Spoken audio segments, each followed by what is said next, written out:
Duwan na. Tingnan mo. I'm tired. Hi! Hello, hello, hello! Maayong adlaw sa inyong tanan! Andito ako ngayon kasi wala ako dyan. Yeah! Kasama ko ngayon ang mga social climbers. Halina kayo! Kasi mamimigay kami ng mga school supply para sa aming mga estudyante na sumali ng Flores de Mayo.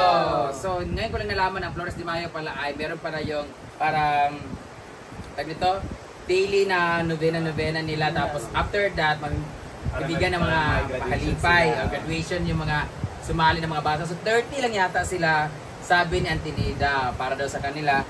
Pero ang kinuha ko dito ay worth 50 pieces. 50 person ang mga 50 person. Oo, 50 kids ang mabibigyan nitong school supply na to.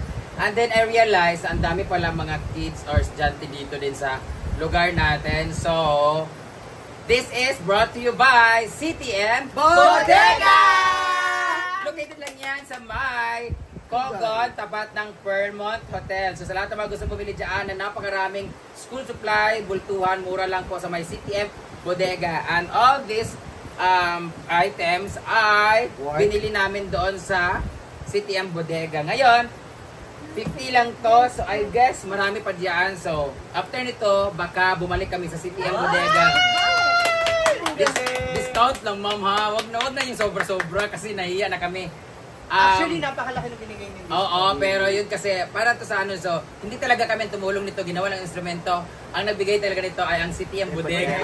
Thank you, CTM! So ngayon, mag-ano na tayo, magsisegregate na tayo, aris natin sila para yung parang organize na sila bawat kid na bibigyan. So, bawat item, meron tayo. I guess, kukuhanin ko siguro ang mga pangalan, ay mga ano dito, number ng mga estudyante dito. Ilan?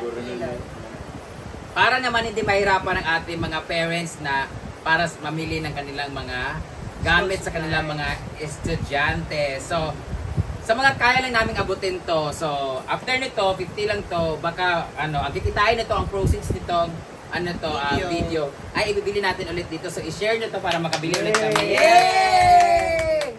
So meron tayong crayons. Kailangan natin ilabas kasi sa ilalim yung lagayan. Crayons. Dito na lang muna. Yan yung mga iwalay crayons. muna natin. So we have ball pens, ano yung ball pens, tsaka pencil. Pencil case, ballpen case. Naalala ko dati, malalaman mo na medyo mayaman or nakaangat-angat yung estudyante Maraming pag kulay may ang crayon. tsaka pag may pencil case. Mga pencil case. Mga erasers. Yan. At meron tayong bag.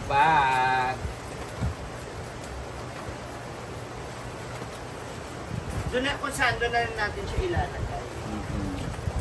Ito sila guys, so ito yung mga lagayan dyan. Meron sila mga lapis, may eraser, may pantasa. Ay, iwalay mo na yung ano. Ayan mo na, basta ang importante nga meron silang ano. Hindi para ipapasok ko sa iyo, ikaw maglalagay na. Ilalabas na kasi lahat eh. Ito yung lagayan pala nila, yung plastic envelope. Wow, sosyal. Wala kaming ganito dati.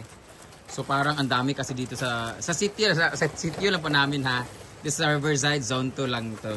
Para lang talaga to sa mga nag-attend. So, titingnan ko kung saan kaya yung budget ko na pambili nito. Thank you CTM Bodega sa discount. Napakalaking discount. And dahil dyan, babalik kami dyan. Hindi dahil sa nawili na kami, namihasa na kami dahil alam kong malaking discount ninyo. But I know that it really helps talaga yung discount na binibigay nyo sa amin. So, tara na. So ito na, gusto ko lang i-shoutout ang aking butihing Auntie Rosie dyan, Auntie Rosie, Auntie Polo at sa mga anak niya, makukulit, lalo na sa talapungang anak si Jimuel. At syempre kay Bibon, Miros, and Joshua. Ingat kayo dyan sa Auntie Polo, Australia. Mamimigay kami dito, te. Gusto mo bigyan ko nito si Lolo Vincito. Olo, nangatanggal man siya. Party kayo ko. Pero pwede natin lagyan ito ng cake. Yung mga crayons. Nalagay na si Britney ng ganyan pala. Britney na natin, be. Ayan ang mga notebooks, Hindi na pala paano may bumili ng papel kasi yung mismong mabibigyan namin, eh, mahirap magbigay ng grade 1 pala siya, tapos nabigay namin na papel is pang grade 6. So, papel ang basic na needs naman, pero yung araw-araw nila na nabibili is yun talaga yung kailangan lang bilhin na lang. Pero ito mga notebooks kasi, alam na natin yung pang grade 1, grade 2, grade 3. Ayan, may mga scissor din pala kayo kinuha. Meron. Ayusin mo na yung plema mo, te. And, ang susunod natin pamimilhin ay mga bags naman. Wow, social. Baka naman, Unitop, kung gusto niyo po akong bigyan ng discount. May bag ba sa CTM? Sa TM? Wala. Sa unit. Wala, di ba? Sa Unitop, baka pabinta kami ng Unitop or pwede na sa Gaisano or sa May TH. So, salamat sa inyo. Kay, yan yung mga kliyente ko, ang TH, Gaisano Puerto, TS Puerto, Gaisano CDO. And syempre, ang Unitop sa different branches. So, yan yung mga lugar na pwede niyong bilhan na marami talaga ang mura na at sulit at nakatipid. Paikot yan. Iabot mo doon yung pencil case. Ako sa eraser. Nagdadpans ako. May ball pen and lapis. Ito naman crayons and yung pencil case, saka scissors. Ito naman yung mga bags.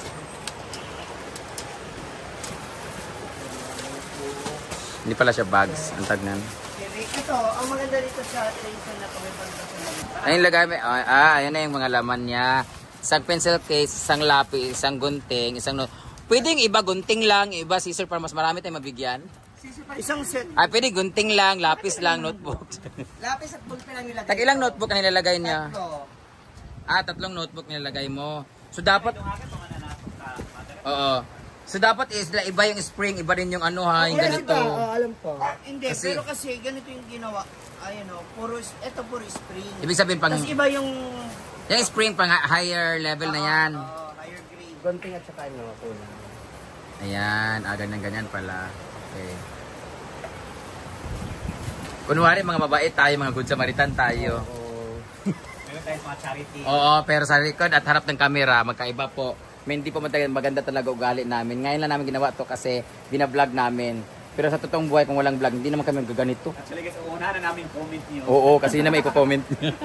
Mga basher, hello. Uunahan na namin kayo. Baka ano ba? Actually, masama talaga sa loob namin tumulong, pero yes na lang kasi may video. Si TM Bodega, thank you so much. Ma'am May Abe, thank you so much. Cute Berry, Team Palaging Gutom, thank you so much for all the blessings. Ayan na. Spring muna unahin natin. Wala din po. Stop na. Ano man? Spring ba? Ayan.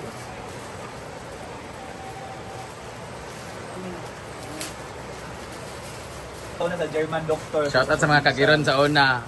Si Altia, yung nga magsalita. Kasi kayo lang ako pinag-git. Kaya na matanda na ako.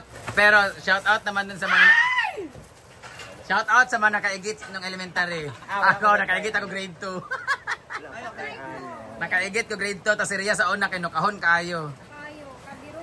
Tapos mate kami ni Ria ng grade 6, ay, yung kilay ko na ubos yung kilay ko, inahit ko. Si Britney, hindi naman nag-aral yan. Ako kasi, Ito sa box na lang. ano kami, binantayan talaga kami ng yaya namin. Di ay? Yung lawas lang nang wa. So ayan na yung ating mga tapos na. Ayan. Yan na mga tapos na. Okay, ganyan lang Ang ganda niya kasi, di ba pag inabot mo buo na talaga parang ready to Correct, school. ready na for school, be. Patingin, be. Actually, hindi naman natin alam kung ilan yung bilang ng notebook, pero at least nakakatulong na matagdagan na unti na lang yung mabibili. Ay, dapat. So, ilan ang kaya ng notebook?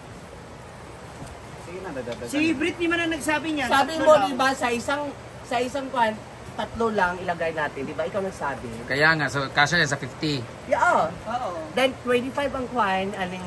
Tatlo lang, sila na bahala bumili na. Tatlong Ano yung kulang? spring book is 25, then writing notebook is 25 din. Hindi, dagdagan natin niya. Ay, hindi, basta ganyan lang. Tapos, dagdagan natin ko ilang bags pa.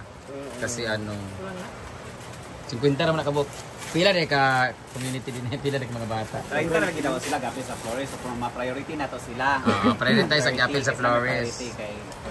Ano na lang sa mga hindi pa nagpunta at saka mga kuan, package po to, 50 pesos po yan ang bawat bag. Benta na lang natin. At least 50 lang, meron na silang bag, may pencil case. Ninegosyo pala. Pamain na lang. 50 ang kwan, kani mga plastic na kwan, wala. 50. Ay, Nag-50 siya. Pieces. Siguro nandito kasi na. Yung lapis, tagsa lang. Tagsa ka ballpen. Tanan. May pencil case. Ibura kung saan ang ano. Wala. Ring o bini. Dili kay pag-elementary man. Pang elementary man eh. Ay pang grade 1 to grade 3 man eh. Kung may crayon siya pa. Sorry na. at least kung na yung mga nagkwan, kanang grade level, at man Doon na kay dili kabalo, wala man siya ka school lo. Karon kaayo. Kuan mo na iya. Yung papel sa una kay kuan mo ng god. Ay, ang papel doon na sa una kay Manila paper. Yarn, manggod. Oh, yarn din. Mga payasan kita sa una no yarn din, no? Mga rin na bali. Tapos ng high school ako, third year ako. Third year, yung akin notebook ay puro drawing ng Mature Garden. Nasa likod natin rin. Tapos mga artista, mga picture. experience yun ba? Wala kayong 1/4 sheet of paper at 1/2 Oh, sige pa nga. notebook. Notebook ka na si GC. Sino ang pinakalagi nang hihingi ng papel dati? Ako, grabe din. High school ka pa, pag may isang pad ka, huwag mo nang ilabas. Oo, kasi mahurot yun. Kasi kapayasan ba kay ta? Lagi na itong 1/4, lagi itong lengthwise, di ba? Crosswise. Oo, isa kapad. Wapa isa kasmana, hurot oy, kay kapayasan man. Garbosa. Pilo na sa dito sa another sa gunot. Correct. Speaking of notebook, kukuha ng notebook na piece. Tapos, lagyan ng pulbo. Ay, ikon na yun, sulod. Temporary sa kung dili okay. Gani, ala.